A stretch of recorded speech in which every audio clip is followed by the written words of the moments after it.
আচ্ছা, কখনো কি এমন হয়েছে যে আপনি লক্ষ্য করলেন একটা ছেলে কোনো কথা না বলেই ভিড়ের মধ্যে থাকা সবচেয়ে সুন্দর মেয়েটার নজর কেড়ে নিল? আপনি হয়তো ভাবছেন ও নিশ্চয়ই কোনো ব্ল্যাক ম্যাজিক জানে অথবা তার পকেটে অনেক টাকা। কিন্তু বিশ্বাস করুন, এটা কোনো ম্যাজিক না, আর টাকার খেলাও না। এটা হলো মনের একটা গোপন খেলা, যা হাজার বছর আগে মনীষীরা ব্যবহার করতেন।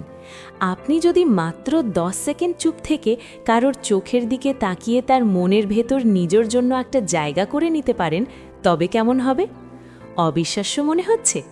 আজকের এই ভিডিওতে আমি আপনাকে সেই প্রাচীন কৌশলটাই শেখাবো, যা জানলে আপনাকে আর কারও পেছনে দৌড়াতে হবে না, বরং উল্টোটা ঘটবে। দেখুন, আমরা অনেকেই মনে করি যে কাউকে ইমপ্রেস করতে হলে বা কারো মন পেতে হলে বোধহয় অনর্গল কথা বলে যেতে হবে, নিজেকে অনেক স্মার্ট প্রমাণ করতে হবে। আমরা ভাবি মেয়েদের ইমপ্রেস করার উপায় বোধহয় শুধুই দামি উপহার আর চটকদার কথার মধ্যে লুকিয়ে আছে। কিন্তু বাস্তবতা হলো এর চেয়ে ভুল ধারণা আর হতেই পারে না। আপনি হয়তো খেয়াল করেছেন, কিছু ছেলে আছে যারা সারা দিন মেয়েদের পেছনে ঘুরেও কোনো পাত্তাই পায় না। আবার এমন কিছু ছেলে আছে যারা কোনায় চুপচাপ বসে থাকে, কিন্তু মেয়েরা তাদের প্রতি চুম্বকের মতো আকর্ষণ অনুভব করে। কেন এমন হয়? এর উত্তর লুকিয়ে আছে আমাদের মস্তিষ্কের গঠন আর কাজের পদ্ধতির মধ্যে। খুব সহজ করে বললে, আমাদের মনের দুটো ভাগ আছে। একটা হলো সচেতন মন বা কনশিয়াস মাইন্ড, আর অন্যটা হলো অবচেতন মন বা সাবকনশিয়াস মাইন্ড।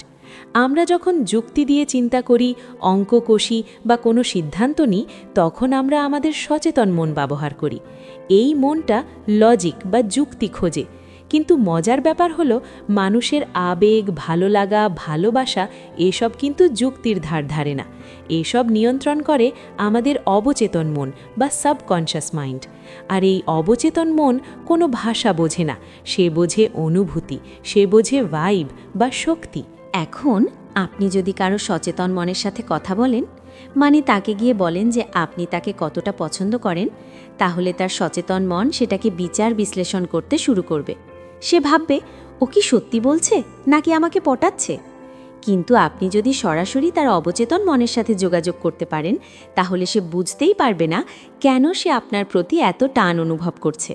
তার কাছে মনে হবে এই টানটা তার নিজের ভেতর থেকেই আসছে। আর এটাই হলো আসল ট্রিক। আজ আমি আপনাকে যে পদ্ধতিটা শেখাবো, সেটা কোনো সাধারণ টোটকা নয়। এটা প্রাচীন স্টোয়িক দর্শনের একটা অংশ। স্টোয়িকরা বিশ্বাস করতেন, নীরবতা আর স্থিরতার মধ্যে এমন এক শক্তি আছে যা কোনো কথার চেয়েও শক্তিশালী। এই পদ্ধতিতে আমরা কথা না বলে শুধু চোখের ভাষা আর মনের শক্তি ব্যবহার করে অন্যের মনের গভীরে একটা সিগন্যাল পাঠাবো। এই পুরো প্রক্রিয়াটাকে আমরা 4টা সহজ ধাপে ভাগ করে নেব। বিশ্বাস করুন, আপনি যদি এই ধাপগুলো ঠিকঠাক অনুসরণ করতে পারেন, তবে ফলাফল দেখে আপনি নিজেই চমকে যাবেন। ধাপ 1, নিজের মনকে শান্ত করা, দ্য পাওয়ার অফ স্টিলনেস। সবার আগে যে কাজটা করতে হবে সেটা হলো নিজেকে শান্ত করা। দেখুন, আপনি যদি অস্থির হয়ে থাকেন, আপনার মনের ভেতর যদি হাজারটা চিন্তা ঘুরপাক খেতে থাকে, তাহলে আপনি কখনোই শক্তিশালী সিগন্যাল পাঠাতে পারবেন না। একটা উদাহরণ দিই। ধরুন একটা পুকুরের জল খুব শান্ত। সেখানে আপনি ছোট্ট একটা ঢিল ছুঁড়লেও অনেক দূর পর্যন্ত ঢেউ ছড়িয়ে পড়বে। কিন্তু যদি পুকুরের জল আগে থেকেই উত্তাল থাকে, তাহলে সেখানে বড় পাথর ফেললেও কেউ টের পাবে না। আমাদের মনের ব্যাপারটাও ঠিক তাই। আমরা যখন অজান্তেই কারো মনে ভালোবাসা সৃষ্টি করার কৌশল খুঁজি, তখন ভুলে যাই যে এর শুরুটা করতে হয় নিজের ভেতর থেকে। আপনার মন যদি শান্ত না হয়, তাহলে আপনার পাঠানো মানসিক বার্তা বা সিগন্যাল অন্য কারো মনে পৌঁছবে না, সেটা মাঝপথেই হারিয়ে যাবে। তাই এই প্রক্রিয়ার প্রথম ধাপ হলো স্থিরতা। এর জন্য আপনাকে সাধক হতে হবে না। প্রতিদিন মাত্র কিছুক্ষণ, ধরুন 5-10 মিনিট, একটা নিরিবিলি জায়গায় বসুন, চোখ বন্ধ করুন। এরপর খুব ধীর গতিতে শান্তভাবে শ্বাস নিন এবং ছাড়ুন। এই সময় আপনার মাথায় অনেক আজুবাজে চিন্তা আসবে। আজকে কি কাজ বাকি আছে, কালকে কি হবে, ইত্যাদি। এই চিন্তাগুলোকে আসতে দিন, আবার চলে যেতে দিন। জোর করে আটকাবেন না। শুধু নিজের শ্বাসের দিকে মনোযোগ দিন। ভাবুন, আপনি বর্তমানে আছেন। অতীত নেই, ভবিষ্যৎ নেই, আছে শুধু এই মুহূর্তটা। প্রাচীন স্টোইকরা বলতেন যে মানুষ নিজের মনকে নিয়ন্ত্রণ করতে পারে, সে পৃথিবীকেও জয় করতে পারে। আপনি যখন সম্পূর্ণ শান্ত হয়ে যাবেন, তখন আপনার মানসিক শক্তি বা এনার্জি এক জায়গায় দলা পাকিয়ে শক্তিশালী হয়ে উঠবে। এই শক্তিটাই আমরা পরে ব্যবহার করব। মনে রাখবেন, শান্ত হওয়া মানে দুর্বল হওয়া নয়, বরং নিজের ভেতরের বিক্ষিপ্ত শক্তিগুলোকে এক জায়গায় জড়ো করা। এই প্রস্তুতি ছাড়া পরের ধাপগুলো কোনো কাজেই আসবে না। ধাপ 2, 10 সেকেন্ডের চোখের জাদুকরি ব্যবহার, দ্য 10 সেকেন্ড গেজ। মন শান্ত হয়ে গেলে এবার আমরা আসব আসল অ্যাকশানে। এটাকে বলা হয় 10 সেকেন্ডের রুল। চোখ হলো মনের আয়না। আমরা মুখ দিয়ে মিথ্যা কথা বলতে পারি, কিন্তু চোখ কখনো মিথ্যা বলে না। আর তাই সরাসরি অবচেতন মনের সাথে কথা বলার সবচেয়ে সহজ মাধ্যম হলো এই চোখ। যখন আপনি সেই মানুষটির সামনে থাকবেন যাকে আপনি আপনার মনের বার্তা পাঠাতে চান, তখন তার দিকে তাকাতে হবে।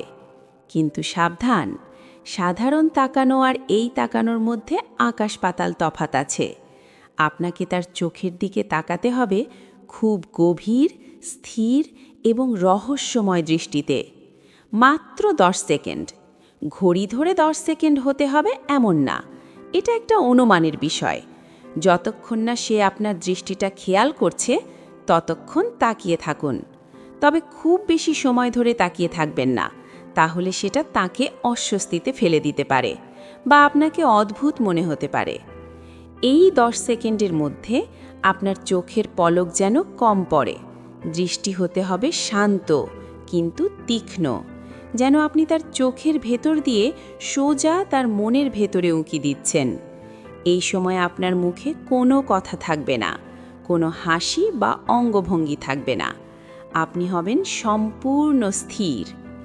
যখন আপনি এভাবে কারো দিকে তাকান, তখন তার অবচেতন মন সঙ্গে সঙ্গে সতর্ক হয়ে যায়। সে ভাবতে শুরু করে, এই লোকটা এভাবে তাকিয়ে আছে কেন? সে কি দেখছে আমার মধ্যে?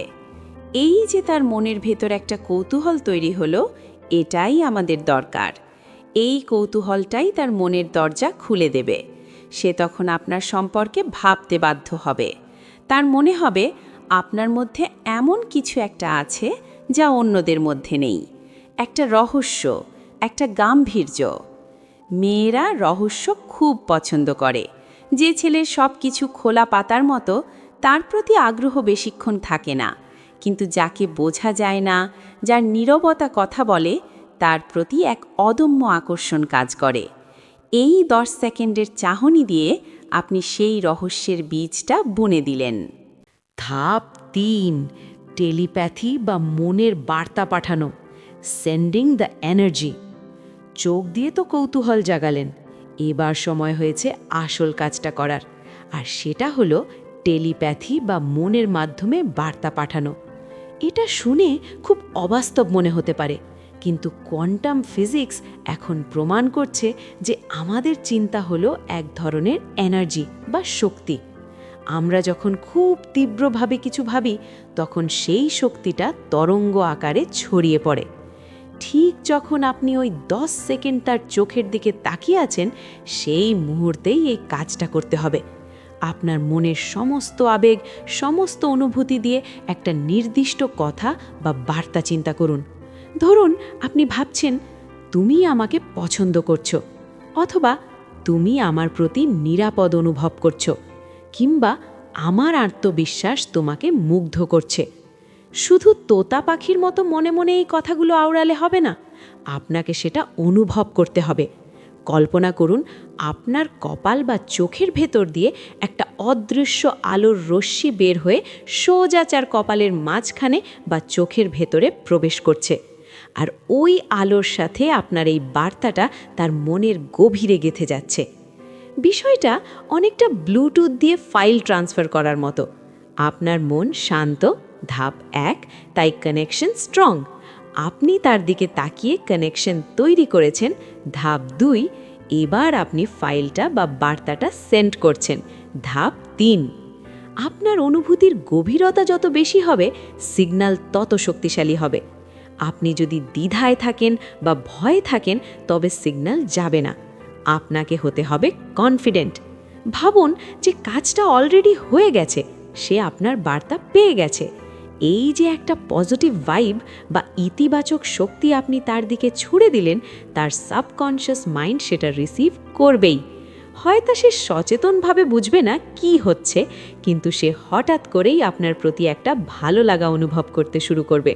সে হয়তো ভাববে, আরে এই ছেলেটাকে দেখে কেন জানি খুব আপন মনে হচ্ছে। এই ধাপটা সবচেয়ে গুরুত্বপূর্ণ, কারণ এখানে আপনি শুধু তাকে দেখছেন না, আপনি তার সাথে একটা অদৃশ্য সুতো দিয়ে নিজেকে বাঁধছেন। এটা এমন এক সংযোগ যা কথা বলে তৈরি করা সম্ভব নয়। 4 নম্বর ধাপ, ছেড়ে দেওয়া বা ডিট্যাচমেন্ট। অধিকাংশ মানুষ প্রথম 3টে ধাপ ঠিকঠাক করলেও এই শেষ ধাপে এসে ভুল করে ফেলে এবং পুরো পরিশ্রমটাই নষ্ট হয়ে যায়। এই ধাপটা হলো ছেড়ে দেওয়া বা ভুলে যাওয়া। সিগন্যাল পাঠানোর পর আপনাকে এমন আচরণ করতে হবে যেন কিছুই হয়নি। আপনি সম্পূর্ণ স্বাভাবিক হয়ে যান, নিজের কাজে মন দিন, অন্যদিকে তাকান বা বন্ধুদের সাথে কথা বলুন। ওই মেয়েটির দিকে আর তাকাবেন না, বা সে আপনার দিকে তাকাচ্ছে কিনা সেটা চেক করতে যাবেন না। কেন এটা জরুরি? এটাকে বলা হয় ল অফ ডিট্যাচমেন্ট। আপনি যখন কোনো চিঠিতে ঠিকানা লিখে ডাকবক্সে ফেলে দেন, তখন কি আপনি বারবার ডাকবক্সের ভেতরে হাত দিয়ে দেখেন চিঠিটা গেল কিনা? দেখেন না, কারণ আপনি জানেন ওটা চলে যাবে। এখানেও তাই, আপনি যদি বারবার চেক করেন যে কাজ হলো কিনা বা মেয়েটা ইমপ্রেস হলো কিনা, তাহলে সেটা আপনার মনের অস্থিরতা বা ডেসপারেশন প্রকাশ করে। আর ডেসপারেশন বা মরিয়া ভাব হলো আকর্ষণের সবচেয়ে বড় শত্রু। মেয়েরা এটা খুব দ্রুত ধরতে পারে। যখন কেউ খুব বেশি অ্যাটেনশন পাওয়ার চেষ্টা করে, তখন তার প্রতি আগ্রহ কমে যায়। কিন্তু যখন কেউ সিগন্যাল পাঠিয়ে চুপ হয়ে যায়, নিজের মতো থাকে, তখন ওই মেয়েটি কনফিউজড হয়ে যায়। সে ভাবে, একটু আগে তো মনে হলো সে আমাকে নিয়ে আগ্রহী, এখন আবার পাত্তা দিচ্ছে না কেন? এই কনফিউশন থেকেই তার মনের ভেতর আপনাকে নিয়ে চিন্তা শুরু হবে। সে আপনাকে মিস করতে শুরু করবে, আপনার মনোযোগ পাওয়ার জন্য অপেক্ষা করবে। আপনি তার মনের ভেতর যে বার্তাটা পাঠিয়েছিলেন, সেটা এখন ডালপালা মেলতে শুরু করবে। তাই সিগন্যাল পাঠানোর পর সম্পূর্ণ নির্লিপ্ত হয়ে যান। ফলাফলের আশা করবেন না। আপনি আপনার কাজ করেছেন, এবার বাকিটা সাবকনশিয়াস মাইন্ডের ওপর ছেড়ে দিন। তাহলে বন্ধুরা, পুরো ব্যাপারটা যদি আমি এক কথায় বলি, প্রথমে নিজেকে শান্ত করুন, তারপর গভীর দৃষ্টিতে 10 সেকেন্ড তাকান। সেই সময়ে মনের গভীর থেকে একটা পজিটিভ বার্তা পাঠান এবং সব শেষে পুরো ব্যাপারটা ভুলে গিয়ে নিজের কাজে মন দিন। তবে একটা কথা মনে রাখবেন, এই শক্তি বা কৌশলটা কিন্তু ছেলে খেলা নয়, এটা মানুষের মনের খুব গভীরের বিষয়। তাই এটাকে কখনো খারাপ উদ্দেশ্যে বা কাউকে ম্যানিপুলেট করার জন্য ব্যবহার করবেন না। যখন আপনার উদ্দেশ্য সৎ হবে, ভালোবাসা খাঁটি হবে, তখনই কেবল এই সংযোগ কাজ করবে। অহংকার বা জেদ থেকে এটা করলে হিতে বিপরীত হতে পারে। আপনার ব্যক্তিত্ব, আপনার আত্মবিশ্বাস আর এই নীরবতার শক্তি, এগুলো মিলিয়েই আপনি হয়ে উঠবেন অনন্য। তখন আপনাকে আর কারো পেছনে ছুটতে হবে না, বরং মানুষ আপনার ব্যক্তিত্বের প্রেমে পড়বে। যে ছেলেটা কথা কম বলে কিন্তু যার চোখের ভাষা গভীর, তার আকর্ষণ উপেক্ষা করা সত্যিই কঠিন। এই পদ্ধতিটা একদিনে হয়তো আপনি পুরোপুরি আয়ত্ত করতে পারবেন না, একটু প্র্যাকটিস দরকার। আজ থেকেই চেষ্টা করে দেখুন। ভিড়ের মধ্যে বা আপনার পছন্দের মানুষটির সামনে শুধু 10 সেকেন্ডের এই খেলাটা খেলে দেখুন। ফলাফল কি হয় সেটা আপনি নিজেই টের পাবেন। বন্ধুরা, আজকের এই ভিডিওটি যদি আপনাদের একটুও ভালো লেগে থাকে এবং মনে হয় যে এখান থেকে নতুন কিছু শিখতে পেরেছেন, তাহলে ভিডিওটিতে একটি লাইক দিতে ভুলবেন না। আপনাদের একটা লাইক আমাকে আরও ভালো কাজ করার উৎসাহ দেয়। আর আপনি যদি মনোবিজ্ঞান, হিউম্যান সাইকোলজি এবং নিজের ব্যক্তিত্ব উন্নয়নের এমন সব গোপন রহস্য সম্পর্কে আরও জানতে চান, তবে এখনই চ্যানেলটি সাবস্ক্রাইব করে আমাদের পরিবারের সদস্য হয়ে যান। আপনি এই 4টি ধাপের মধ্যে কোনটি সবার আগে প্রয়োগ করতে যাচ্ছেন, বা আপনার যদি এমন কোনো অভিজ্ঞতা আগে থেকে থাকে তার নিচে কমেন্ট করে অবশ্যই জানাবেন। আমি আপনাদের প্রত্যেকের কমেন্ট পড়ার অপেক্ষায় থাকব। ভালো থাকুন, নিজের মনের যত্ন দিন। দেখা হবে পরের ভিডিওতে। ততক্ষণ পর্যন্ত বিদায়।